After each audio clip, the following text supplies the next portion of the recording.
जय माता रानी। दोस्तों, माँ भगवती की कृपा आप और आपके पूरे परिवार पर सदा सर्वदा बनी रहे, इसी मंगल कामना के साथ आज का आप सभी का दिन शुभ और मंगलमय हो। आज सुनिए दुर्गा सप्तशती पाठ का 5वां अध्याय। ऋषि ने आगे कहना प्रारंभ किया कि प्राचीन काल में शुंभ और निशुंभ नामक महाबलवान दानवों ने बल मद से गर्वित होकर इंद्रासन को अपने अधीनस्थ कर लिया। उन दानवों ने सूर्य, चंद्र, कुबेर, यम, वरुण आदि देवताओं के अधिकारों को छीन लिया। उन दोनों ने अग्नि और वायु को भी अपदस्थ कर दिया, अर्थात उन दोनों भाइयों ने संपूर्ण स्वर्ग लोक को हस्तगत कर वहां से देवों को खदेड़ दिया। उन दोनों राक्षसों से पराजित तथा अपमानित होकर सभी देवों ने अपराजिता देवी का ध्यान किया। पूर्व काल में जगदम्बा द्वारा देवों को वर प्राप्त था कि जब भी उन पर किसी प्रकार का संकट उपस्थित होगा तभी देवी की आराधना द्वारा उनका संकट दूर हो जाएगा। ऐसा सोचकर सभी देवता हिमालय पर्वत पर जाकर भगवती विष्णु माया की स्तुति करने लगे। देवताओं ने कहा, देवी को नमस्कार है, महादेवी शिवा को हम सभी का प्रणाम है, प्रकृति एवं भद्रा को नमस्कार है। हम लोग नियम पूर्वक जगजननी जगदम्बा की वंदना करते हैं। रौद्रा, नित्या, गौरी एवं धात्री, इन सब देवी को मेरा बारंबार नमस्कार है। ज्योतिषमयी, चंद्ररूपिणी तथा सुख स्वरूपिणी देवी को मेरी सतत वंदना है। शरणापन्नों के लिए कल्याणमयी, वृद्धिकरी एवं सिद्धि स्वरूपिणी देवी को हम सब लोग बार बार प्रणाम करते हैं।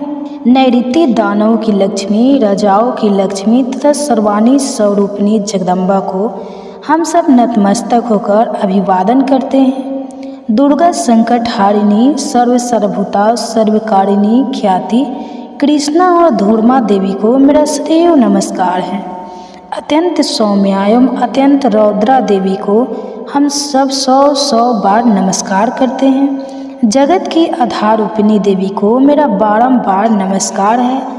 संपूर्ण प्राणियों में विष्णु माया के नाम से अभिहित देवी की मैं सतत वंदना करता हूँ।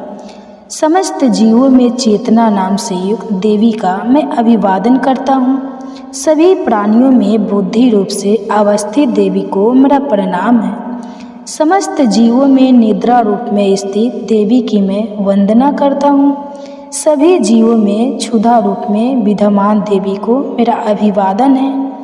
सभी जीवों में छाया रूप से स्थित देवी को मैं नमस्कार करता हूँ। सभी प्राणियों में शक्ति, तृष्णा एवं शांति रूप से अवस्थित है, उन देवी का मैं बारंबार अभिवादन करता हूँ। सभी जीवों में जाति तथा लज्जा रूप से विद्यमान रहने वाली देवी को मैं बार बार नमस्कार करता हूँ। सभी जीवधारियों में शांति, श्रद्धा एवं कांति रूप में अवस्थित देवी को मैं नमस्कार करता हूँ। जो देवी सभी लोगों में लक्ष्मी रूप से अधिष्ठित है, उनको मेरा नमस्कार है। सभी जीवधारियों में जिनकी स्थिति वृत्ति तथा समृद्धि रूप में है, उन देवी का मैं अभिवादन करता हूँ। सभी जीवधारियों में दया रूप से स्थित देवी को मेरा नमस्कार है। सभी लोगों में त्रिशी रूप से परिव्याप्त रहने वाली देवी को मेरा नमस्कार है। इस सृष्टि में जिनकी स्थिति मृत तथा भ्रांति रूप में है, उन देवी को मेरा प्रणाम है। सभी प्राणियों में व्यापक इंद्रियों की अधिष्ठात्री देवी को मैं नमस्कार करता हूँ। जिनकी व्यापित इस स्त्री में, इस सृष्टि में चैतन्य रूप से है, उन देवी को मेरा नमस्कार है। प्राचीन काल में अपनी इष्ट सिद्धि के लिए देवों ने जिनकी स्तुति की थी तथा चिरकाल तक देवराज इंद्र ने जिनका सेवन किया, वह कल्याणदात्री ईश्वरी हमारा हित एवं मंगल करे तथा मेरे पर आई हुई विपत्तियों का निवारण करे।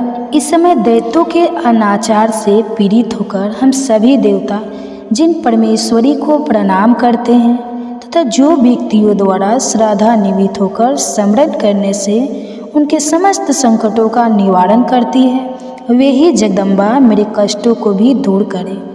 इसके बाद ऋषि ने कहा, हे राजन, देवताओं द्वारा जिस समय वहाँ स्तुति पाठ हो रहा था, उसी समय पार्वती जी ने भी वहाँ गंगा स्नान पदार्पण किया था। मनोहारी भ्रूकुटी से युक्त उन भगवती पार्वती ने देवताओं से पूछा, आप लोग यहाँ पर किसका स्तुति गान कर रहे हैं? तब उन्हीं के शरीर कोश से निर्गत शिवा देवी ने उत्तर दिया, ये सभी देव युद्ध में शुंभ निशुंभ नामक दैत्यों से अपमानित एवं पराजित होकर मेरी ही स्तुति कर रहे हैं। पार्वती जी के शरीर कोश से ही अंबिका देवी की उत्पत्ति हुई थी, इसलिए वे त्रिलोक्य में कौशिकी नाम से संबोधित की जाती है। कौशिकी की उत्पत्ति के बाद पार्वती जी ने उनके शरीर का रंग काला पड़ गया, इसलिए वे हिमालय पर निवास करने वाली कालिका देवी के नाम से प्रसिद्ध हुई। तदनंतर शुंभ निशुंभ के अनुचरण चंड मुंड ने आकर परम मुग्धारिणी रूप वाली अंबिका देवी को देखा। देवों का अवलोकन करने के बाद उन्होंने शुंभ दैत्य से जाकर कहा, महाराज, मैंने हिमालय पर्वत पर एक अति सुंदरी स्त्री को देखा है। उसकी कांति से हिमालय आलोकित हो रहा है। वैसी अनिद्य सुंदरी को अब तक कभी किसी ने नहीं देखा होगा। हे दानवराज, आप पता लगाकर उस स्त्री को ग्रहण कर लीजिए। उस स्त्री के समस्त अंगों की शोभा वर्णातीत है और उसकी अंड प्रभा से ही वह संपूर्ण दिग् दिगंतों को प्रकाशित कर रही है। अभी तक वह हिमालय पर ही विद्यमान है। आप चलकर उसे स्वयं अपनी आँखों से देख सकते हैं। इस समय आपके आवास स्थान में सभी अमूल्य रत्न, हाथी, घोड़े आदि शोभित हो रहे हैं। आपने ही इंद्र से ऐरावत, पारिजात वृक्ष एवं अश्वों में श्रेष्ठ उच्च श्रवा नामक घोड़ा छीन लिया था। इसके अतिरिक्त हंसों से जुता हुआ ब्रह्मा जी का रत्न जटित विमान भी आपके यहाँ रखा हुआ है। आपने कुबेर से महापग नामक निधि भी हरण करके अपने पास रख लिया है। समुद्र ने केसरों से सुगंधित अपना किंजलिकनी नामक माला आपके हाथों सहर्ष से समर्पित कर दी है, जिसके कमल सदैव हरे भरे बने रहते हैं। वरुण देव का सोना बरसाने वाला छाता भी आपके घर की शोभा बढ़ा रहा है तथा प्रजापति का उत्तम रथ भी आपके अधिकार में है। हे असुरराज, मृत्यु की उत्क्रादिता नामक शक्ति भी आपने उपलब्ध कर ली है। वरुण का पास तथा समुद्र गर्भ के अनेक रत्न आपके छोटे भाई निशुंभ के पास है। अग्नि ने 2 दिव्य वस्त्र आपको स्वयं अर्पित कर रहे हैं। हे दैत्यराज, इस प्रकार आपने संपूर्ण रत्नों का संग्रह कर रखा है, फिर आप स्त्रियों में रत्न रूपी देवी को ही क्यों कर छोड़ रखा है? अतः इसे भी आप अपनी अनुगामिनी बना लीजिए। ऋषि ने पुनः कहा, चंड मुंड के मुख से ऐसी अनहोनी बात सुनकर शुंभ ने देवी के पास महादानव सुग्रीव को दूत बनाकर भेजा। शुंभ ने उस राक्षस से कहा कि तुम उसे प्रलोभन देकर शीघ्र ही मेरे पास लाने की चेष्टा करो। शुंभ का आदेश मिलते ही वह दानव पर्वत के उस रमणीक भाग में आ गया जहाँ देवी पहले से ही विराजमान थी। तब शुंभ के दूत ने देवी से मधुर वचन में कहा।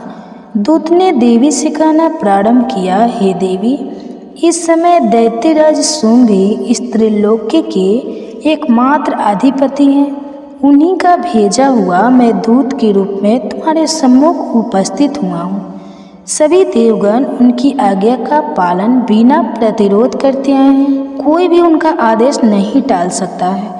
उन्होंने संपूर्ण देवों पर विजय प्राप्त किया है। तुम्हारे लिए उन्होंने जो संदेश मुझसे कहलवाया उसे तुम ध्यान देकर सुनो। दानवराज ने कहा है कि इस समय सारी सृष्टि मेरे वशीभूत है। देवता भी मेरी बात का उल्लंघन नहीं कर सकते। संपूर्ण यज्ञों का मैं ही पृथक रूपों से भोगता हूँ। त्रिलोकी के समस्त श्रेष्ठतम रत्न मेरे ही पास उपलब्ध है। देवराज इंद्र का सर्वश्रेष्ठ वाहन ऐरावत हाथी मेरे ही पास है। शीर छागर के मंथन काल में प्रातः उच्च श्रवा नामक अश्वरत्न देवताओं ने मुझे दे डाला है। इनके अतिरिक्त नागों, गंधर्वों या देवियों के पास जितने अमूल्य निधि थे वे सभी मेरे अधीन हैं। हे देवी, हम लोग तुम्हें नारियों में रत्न मानते हैं। अतः तुम हमारे पास चली आओ, क्योंकि उन दुर्लभ वस्तुओं का उपभोग करने वाला एकमात्र मैं ही हूँ। हे चंचलाक्षी, तुम मेरे या मेरे महाबलवान भाई निशुम्भ के पास रहकर सुर दुर्लभ सुखों का उपभोग करो, क्योंकि तुम रत्न स्वरूपा हो। मेरा वर्णन करके ही तुम अतुल्य संपत्ति की अधीश्वरी बन सकती हो। तुम अपनी समझ से काम लो और मेरी पत्नी बनना सहर्ष स्वीकार करो। तब ऋषि ने कहा, दूत द्वारा ऐसी बात सुनकर कल्याणकारिणी भगवती दुर्गा अपने मन में गंभीर भाव से मुस्कुराते हुए उस दूत से बोली। देवी ने दानव दूत से कहा, हे दूत, तुमने जो कुछ भी मुझे बताया है यह अक्षरशः सत्य है, इसमें तनिक भी संदेह नहीं है। इस समय त्रिलोकी का स्वामी सोम तथा उसी के समान पराक्रमी उसका भाई निशुम्भ ही है, किंतु इस विषय में मैंने प्रतिज्ञा की है, उसे भला मैं कैसे तोड़ सकती हूँ। मैं अपना संकल्प तुम्हें बताती हूँ। जो भी प्राणी मुझे समन में पराजित करेगा, मेरे दर्प को दर्पित करेगा तथा जो पराक्रम और शौर्य में मेरे ही समान होगा, उसी से मैं अपना विवाह करूँगी। ऐसा ही मेरा संकल्प है। इसलिए यहाँ शुंभ निशुम्भ आकर मुझे जीत ले तो मैं शीघ्र ही उनको पति रूप में वर्ण कर सकती हूँ। अतः इस कार्य में विलंब करना ठीक नहीं है। देवी की बात सुनकर दूत ने कहा, हे देवी, तुम्हारी बातें केवल दंभपूर्ण है, लड़ने की तो कल्पना भी नहीं की जा सकती है। इस विषय में ऐसा कोई जीवधारी नहीं जो शुंभ निशुम्भ के सामने खड़े होने की सामर्थ्य रखता हो। सभी देवता एवं साधारण राक्षस को सामूहिक रूप से नहीं जीत सकते। तब तुम अकेली अबला क्या कर सकती हो? जिन असुरों के आगे इंद्रादिक देवता भी नतमस्तक हो गए, उनके सामने तुम एकाकी क्या कर सकती हो? मेरी बात मान लेने में ही तुम्हारा हित है, अतः तुम मेरे साथ चली चलो, अन्यथा हमको तुम्हें बलत ले जाना पड़ेगा। तब तुम्हारा मर्यादा कहाँ रहेगी? दूत की बात सुनकर देवी ने कहा, तुम्हारा कहना ठीक है, परंतु मैं अपनी प्रतिज्ञा के कारण विवश हूँ। मैंने बिना सोचे समझे ही ऐसी प्रतिज्ञा कर ली थी, अब उसे कैसे छोड़ दूँ? इसलिए तुम अपने स्वामी से मेरी बातें समझाकर कहो, उसके बाद वे जैसा उचित समझेंगे वैसा करेंगे। इस प्रकार 5वां अध्याय समाप्त हुआ। जय माता रानी। दोस्तों, माँ भगवती की कृपा आप सब पर सदा बनी रहे। आज सुनिए दुर्गा सप्तशती पाठ का 6ठा अध्याय। ऋषि ने कहा, देवी के मुख से ऐसी विचित्र बात सुनकर दूत को अत्यंत आश्चर्य हुआ और उसने असुर राज से सारा वृत्तांत जाकर कहा। दूत से ऐसी बात सुनकर दानवराज अत्यंत क्रोधित होकर अपने सेनापति ध्रुमलोचन से बोला, ध्रुमलोचन, तुम अपनी सेना के साथ अभी वहाँ चले जाओ और उस दुष्ट स्त्री के केस पकड़कर घसीटते हुए यहाँ बलपूर्वक लाओ। उसका राक्षस यदि कोई यज्ञ, गंधर्व, देवता आदि हो तो उसका भी वध कर डालना। तब ऋषि ने कहा, ध्रुमलोचन अपने स्वामी का आदेश मिलते ही 60,000 दानवों के साथ लेकर उसी क्षण चल पड़ा। पर्वत के निकट पहुँचते ही उसने हिमालय वासिनी देवी को देखा और आज्ञा के स्वर में कड़क कर बोला, अरे तू मेरे स्वामी शुंभ निशुम्भ के पास अभी चल। यदि तू स्वेच्छा चलने को तत्पर नहीं होगी तो मैं तुझे बलपूर्वक पकड़कर ले चलूँगा। सेनापति की बात सुनकर देवी ने कहा, तुम राक्षस राज के कहने से यहाँ आए हो और स्वयं भी पराक्रमी हो। इस समय तुम्हारे साथ विपुल वाहिनी भी है। इसी अवस्था में यदि तुम मुझे बलपूर्वक भी ले चलोगे तो मैं तुम्हारा कुछ भी नहीं बिगाड़ सकती। तदनंतर ऋषि ने पुनः कहा। देवी का नकारात्मक उत्तर सुनकर ध्रुमलोचन वेगपूर्वक देवी की ओर दौड़ पड़ा। तब देवी ने हूँ शब्द का उच्चारण करके उसे वही ढीर कर दिया। फिर तो वह विशाल सेना एक बार ही देवी पर टूट पड़ी। तत्पश्चात दानवी सेना के साथ अंबिका का तीक्ष्ण बाणों, शक्तियों तथा फरसों का युद्ध चलने लगा। इतना देखकर देवी वाहन क्रोध सिंह भी अपने अयालों गर्दन के लंबे बाल को फटकारता हुआ राक्षसी सेना में घुस पड़ा। सिंह ने कुछेक को पंजों के खरोच से, कितनों के जबड़ों से तथा कितनों को धराशायी करके दाढ़ों के प्रहार से मार डाला। उस सिंह ने कितने ही राक्षसों का पेट अपने नाखूनों से फाड़ डाला तथा कितनों के सिर को थप्पड़ के आघात से उड़ा दिया। कितनों की भुजाएं और मस्तक उसने चबा डाले और कितनों के पेट चीर करके अपने अयालों को फहराते हुए उनका खून पी डाला। देवी के महाबली सिंह ने क्षण मात्र में ही संपूर्ण असुरों सेना का विध्वंस कर दिया। जब शुंभ को यह खबर मिली कि युद्ध में ध्रुमलोचन मारा गया तथा उसकी समस्त सेना का विनाश सिंह द्वारा हो गया, तो अत्यंत क्रोधावेश में उसके होठ कम्याम हो गए। उसने चंड मुंड नामक 2 महाबलशाली दानवों को आदेश दिया, हे चंडमुंड, तुम अपनी असंख्य सेना के साथ अभी वहां जाकर उसे बांध लो और उसे घसीटते हुए मेरे पास लाओ। यदि उसे इस प्रकार का लाना संभव ना हो तो आसुरी सेना की मदद से उसे वहीं पर मार डालना। उस दृष्टि की हत्या होने तथा सिंह के मारे जाने पर उस अंबिका को अपने पास में बांध करके शीघ्र ही वापस लाओ। इस प्रकार 6वां अध्याय समाप्त हुआ। अब सुनिए 7वां अध्याय। ऋषि ने कहा, शुंभ निशुंभ की आज्ञा पाते ही चंडमुंड अपनी चतुरंगिनी सेना के साथ अस्त्र शस्त्रों से सज्जित होकर देवी के पास चल पड़े। उन लोगों ने पर्वतराज हिमालय की स्वर्णिम ऊंची चोटी पर देवी को सिंह पर सवार देखा। देवी मंद मुस्कान बिखेर रही थी। देवी को देखते ही उन्हें पकड़ने की उद्देश्य से अचानक ही आसुरी सेना उन पर टूट पड़ी। किसी ने अपना धनुष संभाला तो किसी ने म्यान से तलवार खींच ली, तो कुछेक देवी के सामने आकर खड़े हो गए। उस समय अंबिका देवी अत्यंत कुपित हो गई।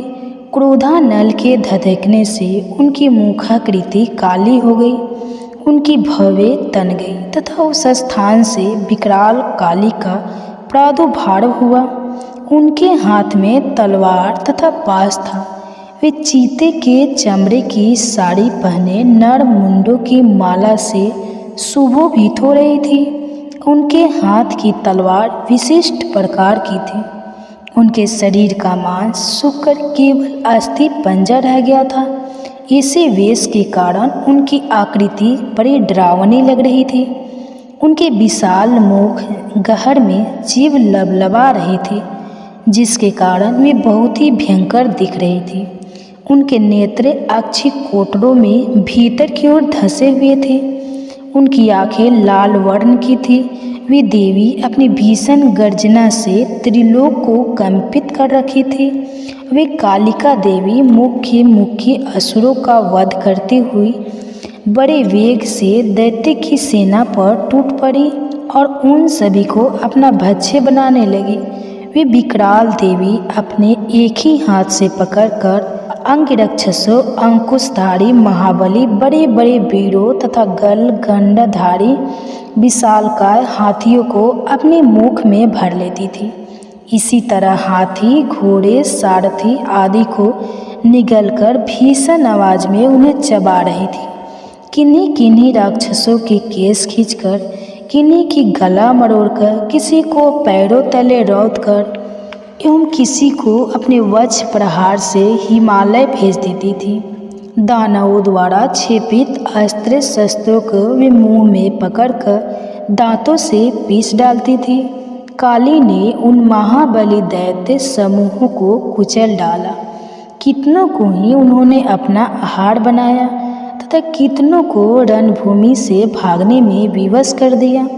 कोई तलवार की धार से चीर डाले गए तो कोई खंडवाग एक प्रकार की बड़ी तलवार से मार डाले गए और कितने ही उनके नकुले दांतों में पीस गए।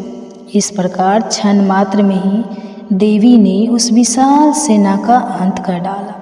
अपनी सेना का इस प्रकार नाश होते देखकर चंड वेगपूर्वक काली की ओर लपक पड़ा।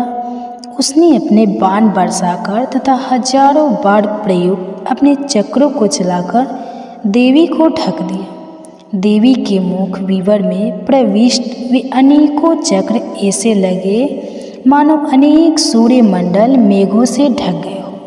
काली ने कुपित होकर भयंकर गर्जना के साथ अट्टहास किया। उनके मुख से अंदर अदृश्य सी रहने वाली दंत पंक्ति चमक के कारण बहुत ही उज्जवल दिखाई पड़ रही थी। देवी ने अपने लंबे तलवार से ही शब्द उच्चारित करते हुए चंड के बाल पकड़ लिए और अपनी तलवार से उसके मस्तक का सफाया कर दिया।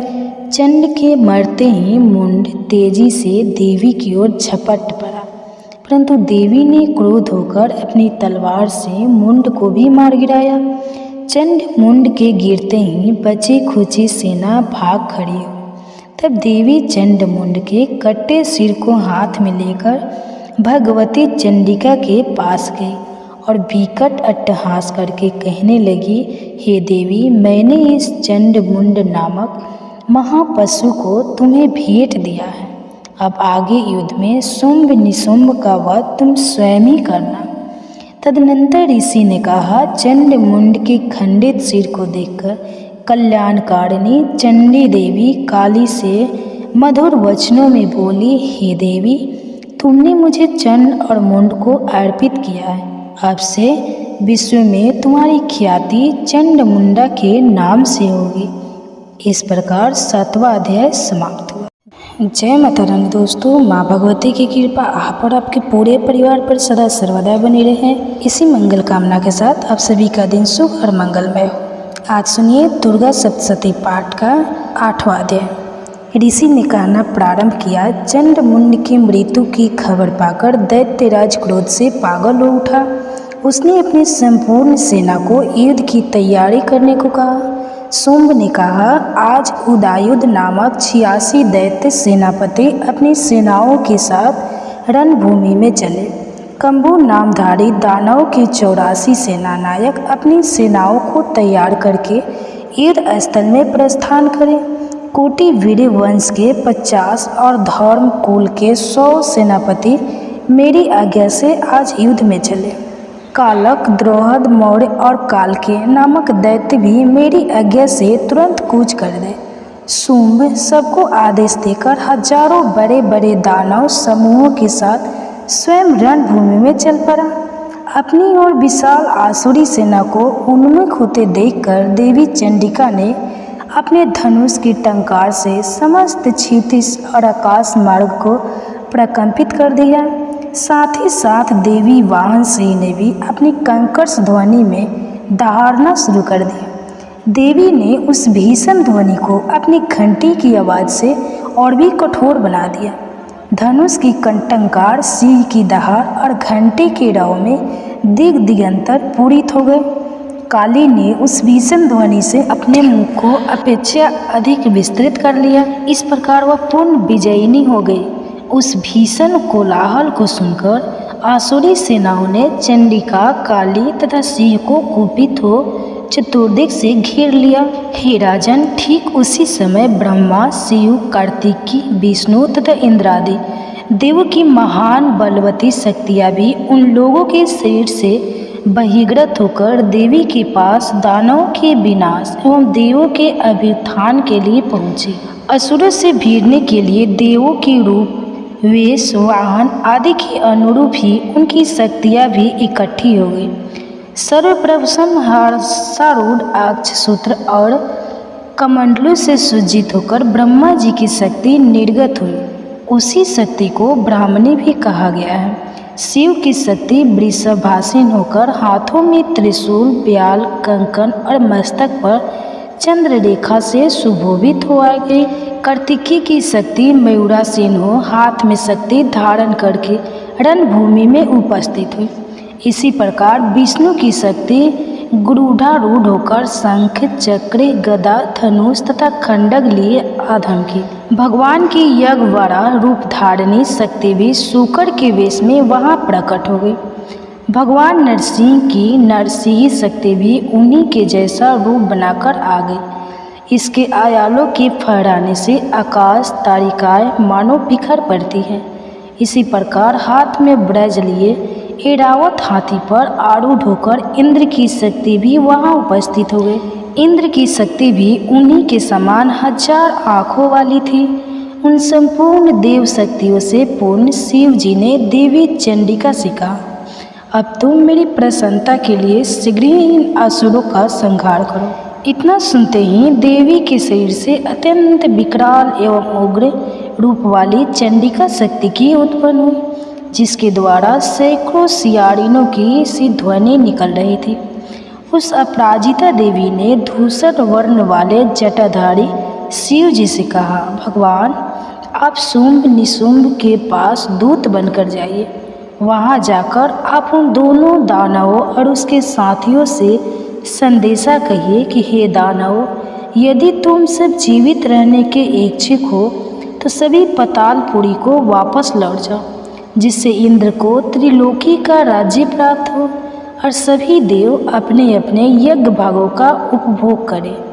यदि तुम मर्द कावित हो, युद्ध करना चाहते हो, तो आओ, मेरी योगिनियाँ तुम्हारे कच्चे मांस को चबाकर तृप्त होंगी। उन देवी ने भगवान शिव के दूत का कार्य सौंपा था, इसलिए वह जगत में शिव दूती के नाम से विख्यात है। शिव जी के मुख से ऐसी बात देवी की सुनकर दैत्य समूह क्रोधित हो उठा और उसी क्षण वे सब कात्यायनी की ओर झपट पड़े। तत्पश्चात वे सभी दानव क्रोधपूर्वक देवी पर अपने बाण, शक्ति, ऋषि आदि अस्त्रों की भयंकर वर्षा करने लगी। देवी ने प्रत्युत्तर में अपने धनुष की टंकार करके दैत्यों द्वारा प्रक्षेपित बाण, शक्ति, परशु आदि को सहज ही काट गिराया। तदनंतर काली आगे बढ़कर अपने शूलाघात से दानव को चीरने लगी और खंडवाक द्वारा उनकी विनाश करती हुई रणस्थल में खूंदने लगी। ब्राह्मणी जिधर भी निकल पड़ती थी, उधर के असुरों को अपनी कमंडलों के जल छिड़क कर उन्हें श्रीहत बना देती थी। महेश्वरी ने त्रिशूल, वैष्णवी ने चक्र तथा कार्तिकी ने अपनी शक्ति के बल से दानव को कुचलना प्रारंभ कर दिया। इंद्राणी द्वारा ब्रजाघात से आहत राक्षस सैकड़ों की संख्या में खून से लथपथ होकर भूमि पर गिर पड़े। विष्णु की वराही शक्ति ने अपनी थूथुन की मार से अनेक राक्षसों को पृथ्वी पर गिरा दिया। दाढ़ू की मार से कितनों की छाती को विदारित कर दिया तथा कितने ही वैष्णवी के चक्र से घायल होकर भूमि पर गिर पड़े। कितने ही राक्षसों को अपने नंखों से फाड़कर नरसिंह शक्ति उन्हें खा डालती और समस्त दिशाओं को सिंहनाद से कांपती हुई युद्ध भूमि में विचरने लगी। शिव दूती की क्रूर अट्टहास से डरकर कितने ही दानव धराशायी हो गए। उनके पतित होते ही शिव दूती उन्हें चबा डालती थी। इस प्रकार क्रोध देवियों के द्वारा बड़े बड़े वीरों का वध होते देखकर राक्षसी सेना युद्ध भूमि से खिसकने लगी। देवियों द्वारा भयातुर दानव का भागना देखकर महादैत्य रक्तबीज क्रोधित हो समर भूमि में आ पहुंचा। उसके शरीर से रक्त की बूंद गिरते ही उसी के आहार के अन्य दैत्य उत्पन्न हो जाते थे।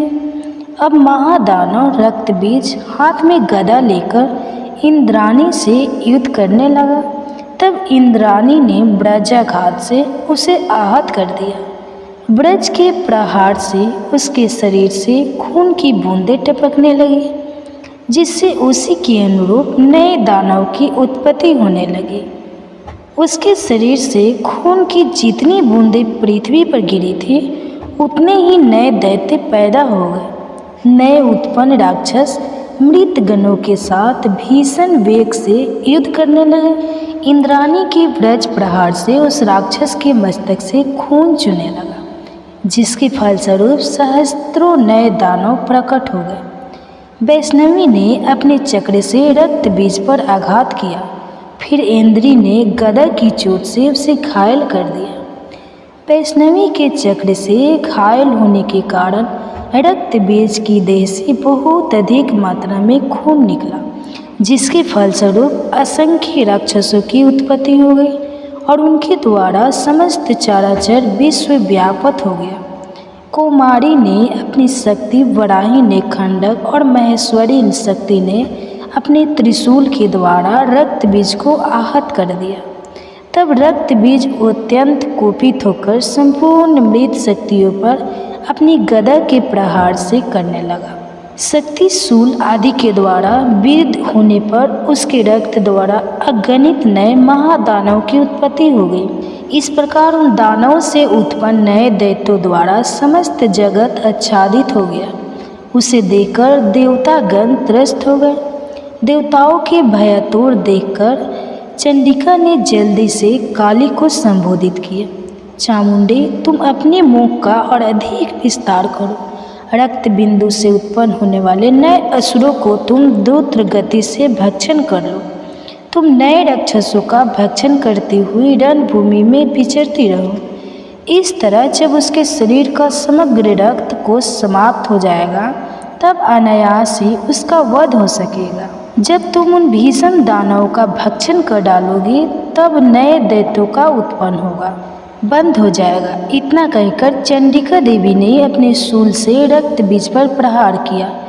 उसके शरीर से रक्त निकलते ही उसे काली ने अपने मुंह में भर लिया। तब रक्त बीज ने अपनी गदा से चंडिका पर आघात किया, परंतु उसकी गदा से देवी को कोई आघात नहीं पहुंचा। उधर रक्त बीज के घायल शरीर से बहुत अधिक मात्रा में रक्तस्राव हुआ, किंतु उस रक्त की भूमि पर गिरने से पहले ही चामुंडा ने उस रक्त को अपने मुंह में ले लिया। रक्त भरे रहने के कारण मुख में भी जब नए दानों की उत्पत्ति होने लगी, तो देवी उन्हें चबा जाने लगी और अंत तो गोतवा उस रक्त बीज दानव का पूरा खून चूस लिया। अब उस रक्तहीन दानव रक्त बीज को अपने व्रज, पान, खंडक, ऋषि आदि के प्रयोग से देवी ने मार गिराया। इस प्रकार हे राजन, सहस्त्रघात से आहत होकर वह रक्त विहीन दानव रक्त बीज धरती पर गिर पड़ा। हे नरश्रेष्ठ, इस दृश्य को देखकर देवताओं का हृदय उल्लसित होने लगा। उन असुरों के रक्तपात के मद से विभोर होकर संपूर्ण मृत समूह नृत्य करने लगा। इस प्रकार 8वां अध्याय समाप्त हुआ।